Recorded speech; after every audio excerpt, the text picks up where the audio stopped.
میں جس کے باپ کو لے جاتا ہوں یا جس کے ماں باپ دونوں کو لے جاتا ہوں، اللہ اپنی رحمت سے اس کی کفالت کرنا چاہتا ہے۔ یتیمی بہرحال لوگوں کے لیے قابل رحم ہوتی ہے۔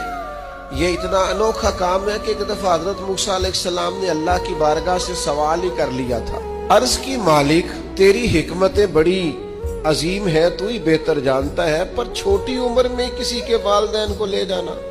ابھی کلی کھلنے کا وقت ہے، پھول کے دمکنے کا ٹائم ہے، ابھی بچپن کا حسین زمانہ ہے، ابھی اس نے کئی ناز دکھانے تھے، کئی اس کے والد نے اس کے ناز اٹھانے تھے، اور مالک تو لے ہی گیا ہے، اس کی حکمت کیا ہے؟ تو قربان جائیں، رب کریم نے فرمایا میرے کلیم، میں جس کے باپ کو لے جاتا ہوں یا جس کے ماں باپ دونوں کو لے جاتا ہوں، اللہ اپنی رحمت سے اس کی کفالت کرنا چاہتا ہے، رب خود اس کی نگہبانی کرنا چاہتا ہے، لہذا اس کے والدین کو لے جاتا ہے۔ اب یہاں علماء نے بڑی حسین بات لکھی ہے، فرمایا اس کا معنی یہ ہے کہ وہ جو یتیموں کی پرورش کرتا ہے نا، وہ یا وہ خود نہیں کرتا، اس کی اللہ ڈیوٹی لگاتا ہے۔